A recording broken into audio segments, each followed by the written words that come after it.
वहां पर पहुंच गए और एक गोपी ने देखा ये कैसी गोपी आ गई है। सबने देखा बड़ी ही जोर की चाल चल रही है। देख लिया जाए, पता ना कौन सी गोपी आई है। ये नई गोपी दिख रही है। पार्वती जी भी हैं साथ में।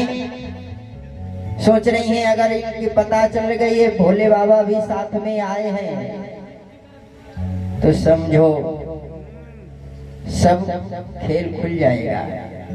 आज भोलेनाथ भी पहुंच गए महाराष्ट्र में और प्रभु तो सब जानते हैं। प्रभु ने देख लिया, अच्छा प्रभु आप इस भेष में, और क्या हुआ, रास रचा और सब गोपिकाएं नाच रही थी। भोले बाबा ने भी बड़ा प्यारा सा ठुमका लगाया और जैसे ही ठुमका लगाया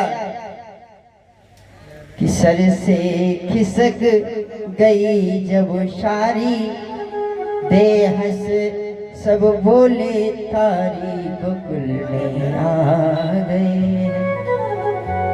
आज पूरा रहस्य खुल गया। आहा, गोपी नहीं है तो गोपा आया है। सब लोग हंसने लगे, अरे वाह ना भोलेनाथ जी, ऐसा भेष धारण करके प्रभु ने देखा, वाह। यहीं पर भूतनाथ भोलेनाथ का एक नाम पड़ गया, गोपेश्वर भगवान। बोलिए गोपेश्वर भगवान की जय। तो इस तरह से प्रभु ने महाराज की लीला को किया। फिर इसके बाद इधर एक दिन कंस का भेजा हुआ अरिष्टासुर नाम का दैत्य बैल बनकर आ गया। भगवान को मारने के लिए दौड़ा। प्रभु ने सिंह पकड़कर यूं मरोड़ दिया कि जैसे कपड़ों को निचोड़ दिया जाता है। इस तरीके से अरिष्टासुर के सिंगों को पकड़ के मरोड़ दिया। उसका भी उद्धार किया। ऐसे कंस नित्यदिन भेजता जा रहा है, पर प्रभु सबका उद्धार कर देते हैं। तभी क्या हुआ, इतने में ही देव ऋषि नारद जी पहुंच गए। देव ऋषि नारद जी पहुंचे। कंस ने बड़ा ही स्वागत किया, आइए प्रभु, बड़े दिनों के बाद आप आए हैं। बड़ा ही स्वागत सम्मान किया नारद जी का। और नारद जी ने पूछा कंस से, ऐ महाराज बताओ, सकुशल तो हो, सब ठीक ठाक है? आप चिंतातुर हमें कुछ दिखाई दे रहे हैं। कंस बोला, आपने सही कहा महाराज, क्या बताऊं, सब कुछ ठीक है, पर एक बात नहीं ठीक है।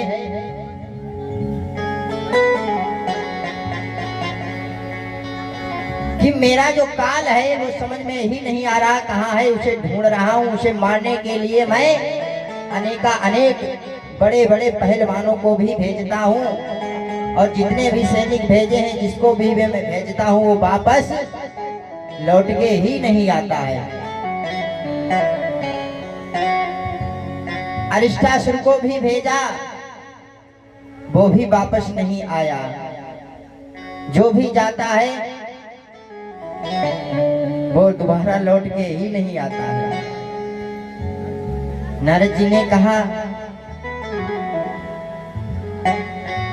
अरे कंस महाराज, आपको पता नहीं, वहां जो जाता है वो लौट के नहीं आता। तो कहा, महाराज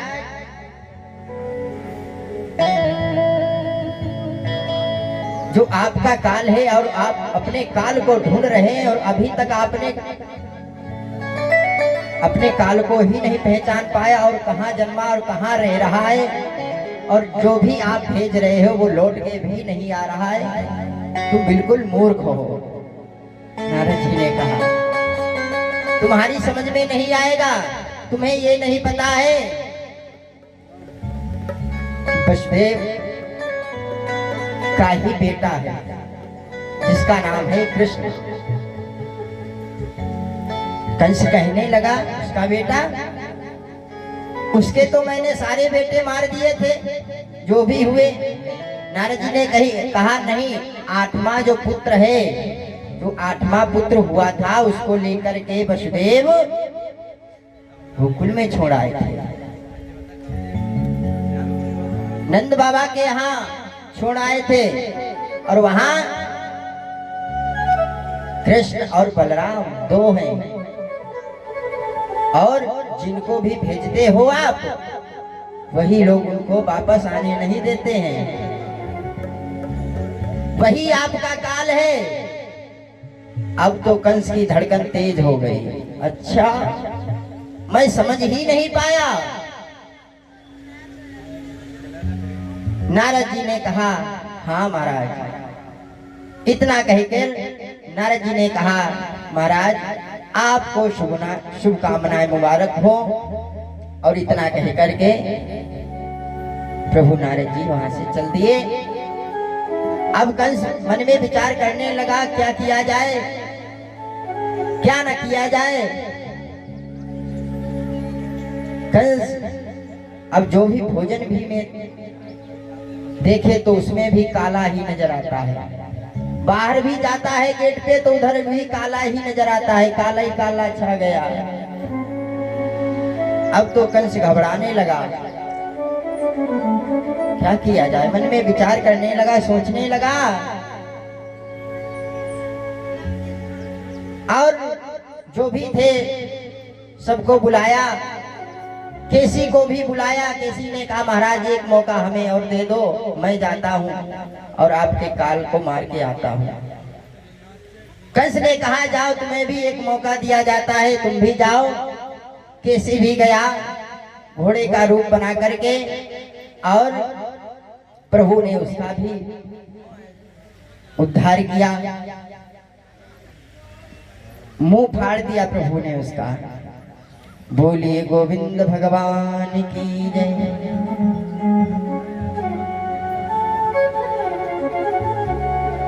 अब विचार करने लगा क्या किया जाए, बड़े परेशान। ध्यान किया है प्रभु, समझ में नहीं आ रहा। देव श्री नारायण जी ने कहा ऐसा बताया तो क्या मन में विचार आया। सभी ने बताया कि नारद जी ने भी बताया कि ऐसा कुछ आयोजन करो जिसमें उन दोनों को बालकों को बुलाओ। कोई ऐसा आयोजन करो, कोई मेला एला, कोई ऐसा प्रोग्राम रखो जिसमें बुलाया जाए, और उसमें बुला लिया जाएगा तो कोई जान भी नहीं पाएगा और तुम्हारा भी काम बन जाएगा, है कि नहीं। हाँ, तो किसे बुलाया गया। महाराज कंस ने विचार किया किसे बुलाया जाए, ये संदेश कौन ले जाएगा। संदेशा भेजा जाए आयोजन के लिए।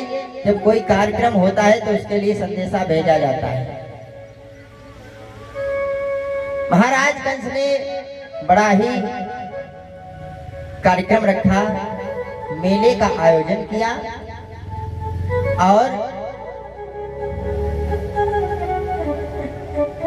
अक्रूर जी को बुलाया। अक्रूर जी को बुलाया। जैसे ही सुना अक्रूर जी ने कि कंस ने हमें बुलाया है, सो अक्रूर जी घबरा गए, पता नहीं किस लिए बुलाया होगा। भाई कंस है। अक्रूर जी की भी धड़कन तेज हो गई। कभी प्यार से ना बुलाया ना कुछ, एकदम ऐसे अचानक बुला दिया। पता नहीं क्या बात हो गई होगी, इस तरह बुला दिया। अक्रूर जी कन्हैया के चाचा हैं, तो कंस ने सोचा ये चाचा उसका है और ये जाएगा संदेशा लेकर तो वो जरूर आएगा। तो बड़ा आयोजन किया। अक्रूर जी से कहा, अक्रूर जी तुम वृंदावन को जाओ और ये संदेशा लेकर जाओ कि तुम्हारे मामा के यहाँ मथुरा में बड़ा ही मेले का आयोजन होने जा रहा है और उसमें तुम्हारे मामा ने तुम्हें बुलाया है, ये संदेश लेकर जाओ। अक्रूर जी वहां से चले आए, कंस की बात को स्वीकार किया। स्वीकार तो करना ही पड़ता है। फिर कंस की बात को स्वीकार करके घर वहां विश्राम किया। रात्रि भर विश्राम करके सुबह ही रथ तैयार किया और अक्रूर जी वृंदावन के लिए चल दिए। मथुरा से वृंदावन पहुंचे। चलते चलते शाम हो गई। मन में विचार कर रहे हैं क्या किया जाए क्या नहीं किया जाए। सोचते सोचते यही सब शाम तक अक्रूर जी मथुरा से वृंदावन पहुंच पाए। जबकि मथुरा से वृंदावन की दूरी कोई ज्यादा नहीं है, 20 मिनट का रास्ता है। और अक्रूर जी को शाम हो गई। किस कारण? सोचते जा रहे हैं क्या कहे कि कंस ने बुलाया है, यही सब। अक्रूर जी जैसे ही वृंदावन पहुंचे बताया और नंद बाबा को बताया। नंद बाबा ने लिखा, अरे अक्रूर जी आए हैं। तो स्वागत सम्मान किया और बताया। कन्हैया कहाँ है पूछा। तो नंद बाबा ने कहा कन्हैया अभी शाम को पहुंचे। तो शाम की बेला होती गौदोहन की बेला, तो गौशाला में प्रभु गए थे गौदोहन करने के लिए। वहां जाकर के गौशाला में दर्शन किया और अक्रूर जी की जैसे ही देखा, खबर सुनी, प्रभु ने तुरंत आए और प्रणाम किया। अरे चाचा जी आ गए। बड़े प्रसन्नता पूर्वक से सभी ने अक्रूर जी का सम्मान किया और अक्रूर जी ने बताया कि हे कन्हैया, मैं यहाँ आया हूँ संदेशा लेकर के। आपके मामा कंस ने आपके लिए यह संदेशा भेजा है कि बड़ा आयोजन मेले का कर रहा है और उसमें तुम्हें बुलाया है और तुम्हें हमारे साथ में चलना है। कन्हैया ने कहा ये तो बड़ी खुशी की बात है, आज हमें हमारे मामा ने याद तो किया।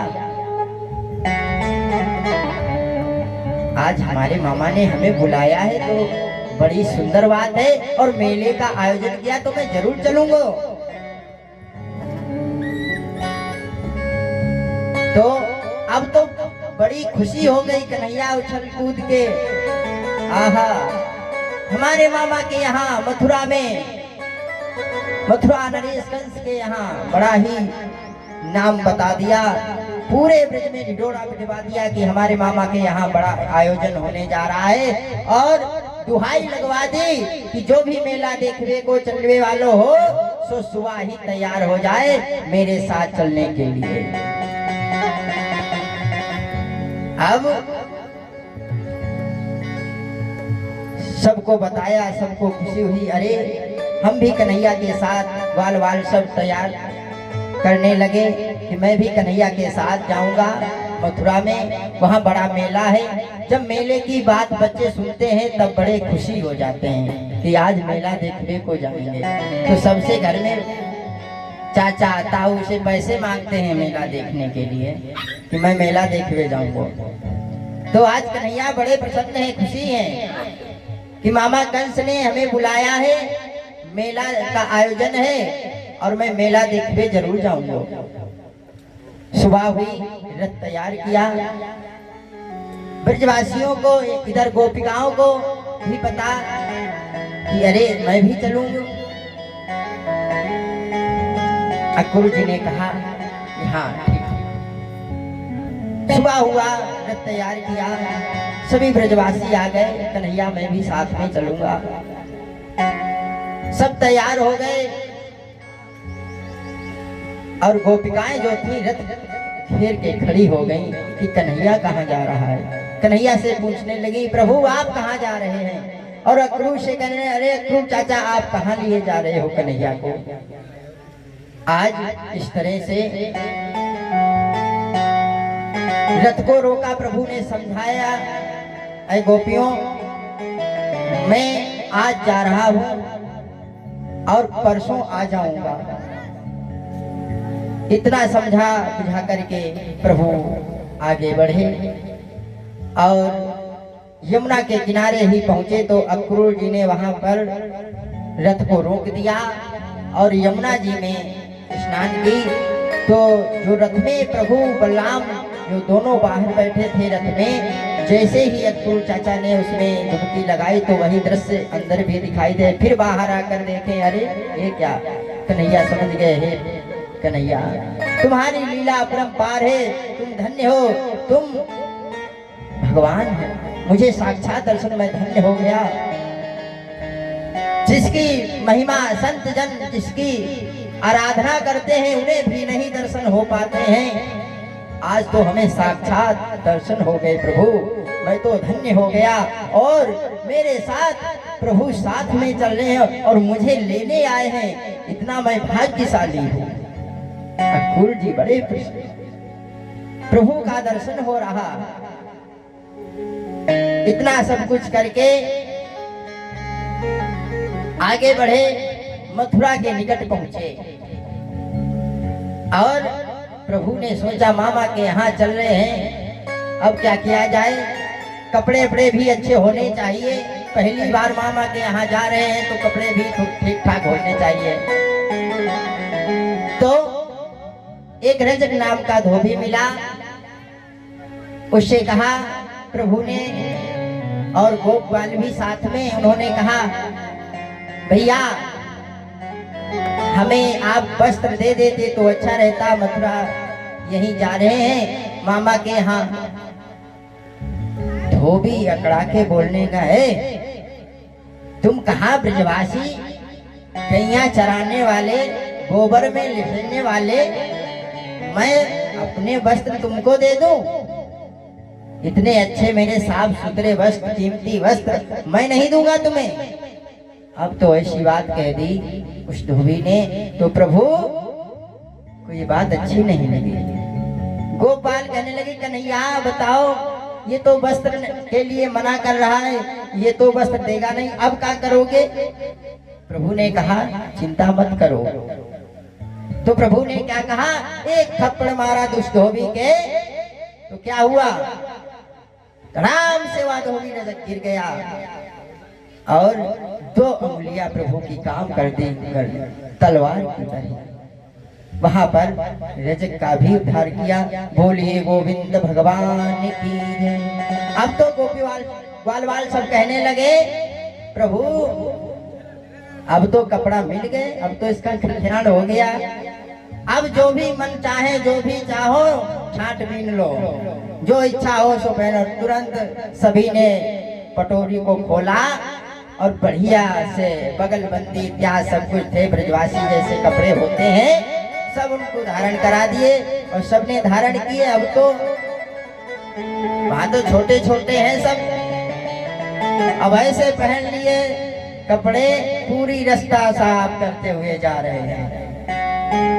इतने बड़े बड़े कपड़े, जो भी देखता है वाह ये कहाँ की टोली है, कहाँ का मेला जा रहा है। सब हंस रहे हैं देख देख कर। अच्छा तो आगे पहुंचे तो आगे दर्जी ने जब देखा प्रभु को, प्रभु कृपा हो तो मैं आपकी ये ड्रेसें सही कर दूं। प्रभु ने कहा इससे अच्छी बात क्या होगी, सही कर दो तो सबसे अच्छा है। तो उस दर्जी ने प्रभु के कपड़े फिटनेस के किए, सबके कपड़े सही किए, सिल करके दिए। उस दर्जी को भी प्रभु ने आशीर्वाद दिया, कृपा की। इसीलिए आजकल दर्जी लोगों के भाव ज्यादा ही बढ़ गए हैं। हाँ, इतने से कम नहीं सिलाई है, 400 500 पता नहीं कितनी सिलाई। ये प्रभु का ही आशीर्वाद काम कर रहा है। बोलिए गोविंद भगवान की जय। तब आगे पहुंचे, जब आगे पहुंचे तब सबने कहा कि अब तो ड्रेस भी हो गई, सब कुछ हो गया, अब एक कमी और रह गई, माला और मिल जाती तो अच्छा रहता। पूरे तरह से सज कर चले। मामा देखे, सब मथुरावासी देखे, भाई शहर है मथुरा, सब देखे कि यहाँ को कोई आया है, कंस का भांजा आया है।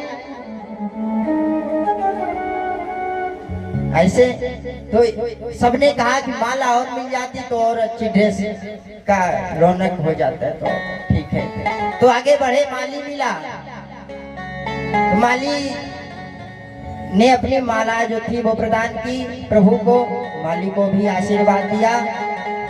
इसीलिए आज भी माली पे भी कृपा है। माली के यहाँ यदि बासे भी फूल हो जाएं और वो प्रभु को अर्पण करो तो वो बासे नहीं माने जाते हैं, और आप अपने यहाँ रखो बहुवासे हो जाएं तो वो नहीं प्रभु अर्पण लेते हैं, वो नहीं स्वीकार होते। माली के यहाँ का हो, वैसे 4 दिन का भी रखा हो वो भी चढ़ जाएगा। यहाँ पर प्रभु ने माली पे भी कृपा की, आगे बढ़े। अब क्या रह गया, अब चंदन की कमी रह गई। भाई मस्तक सूना है तो चंदन, टीका चंदन भी हो जाता तो और अच्छा रहता। तो आगे पहुंचे, 3 जगह से टेढ़ी खुबजा मिली। प्रभु ने उसे आवाज लगाई, ऐ सुंदरी देवी। सुंदरी कह के संबोधन किया। जैसे ही कान में आवाज पहुंची, खुबजा सोचने की ये सुंदरी हमको कौन कह रहा है, और पास में पहुंची। क्या आपने हमें बुलाया? प्रभु ने कहा हाँ, हम ही ने बुलाया है। खुबजा कहने लगी, प्रभु मैं सुंदर कहाँ हूँ, मैं तो दासी हूँ कंस की, और चंदन का काम करती हूँ, रोज ही वहाँ मथुरा में चंदन देने का सेवा करती हूँ। प्रभु ने कहा मेरे सबके भी चंदन लगा दो। कुब्जा ने कहा जरूर। प्रभु ने कहा मेरे मस्तक में लगाओ। आज कुब्जा थोड़ी सी लगा और अपने पैरों के बीच दबाया, उठा और एक ही झटका मारा, सोई सुंदरी ही बन गई। आज बोलिए गोविंद भगवान की जय। तो यहाँ पर कुब्जा का भी उद्धार किया प्रभु ने, चंदन बंदन लगाकर सुंदर। अब आगे और बढ़े, तब आगे पहलवान इत्यादि गेट पे जैसे ही पहुंचे तो क्या मिला? सबसे पहले हाथी मिला, कोलिया पीड़ हाथी, जिसका नाम कोलिया पीड़ है। उस हाथी में 10,000 हाथियों का बल है और बहुत बलशाली मतवाला है। उसको ऐसा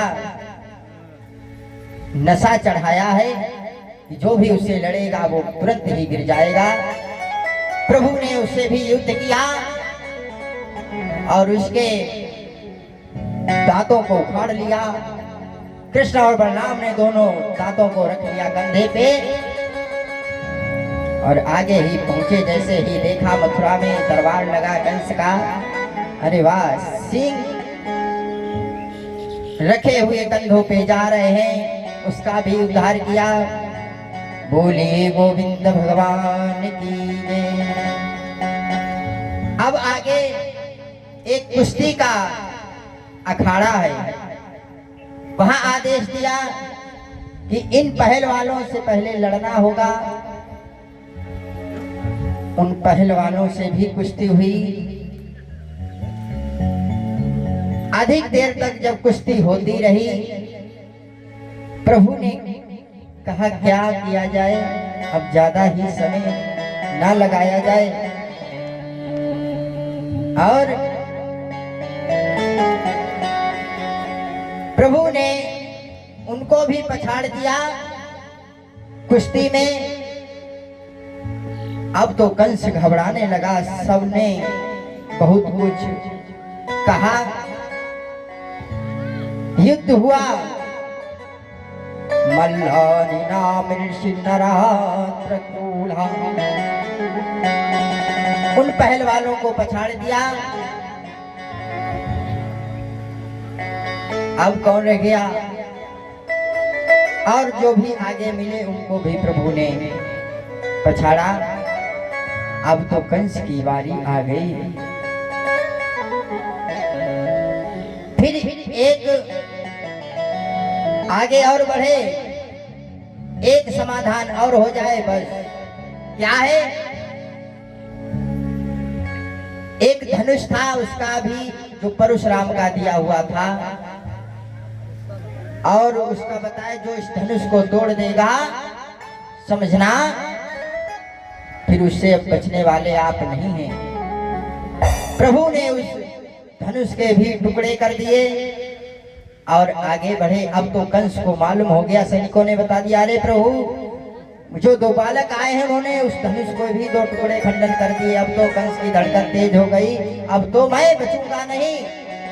समझ गया कंस, जान गया कि भगवान के सिवा कोई इसे तोड़ ही नहीं सकता था। परशुराम भगवान का था ये, और उसे तोड़ ही कोई भगवान के सिवा नहीं सकता। त्रिंचा भी उनके सिवा कोई नहीं चढ़ा सकता था। इसीलिए समझ गए। अब कंस मन में समझ गया सारी बात कि अब प्रभु ही आ गए हैं और मेरा भी अब अंत है। जिसने धनुष को तोड़ दिया वो साधारण नहीं हो सकता, स्वयं ब्रह्म ही है, वो परमात्मा है। धनुष को तोड़ा और आगे बढ़े।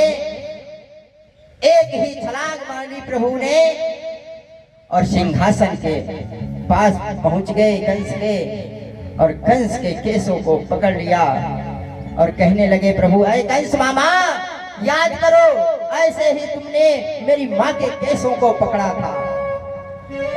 आज सारी बात याद दिलाने लगे प्रभु कि हे मामा कंस अब याद करो, कि हे मामा कंस अब याद करो, पकड़े थे केस मेरी माता के।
कहने लगे,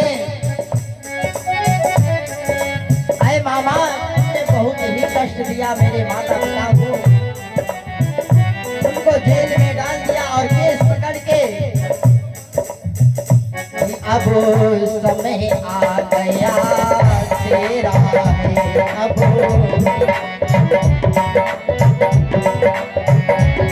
बस वही चुकाने आया हूँ, अब समय आ गया तेरा है, बस वही चुकाने आया हूँ, बस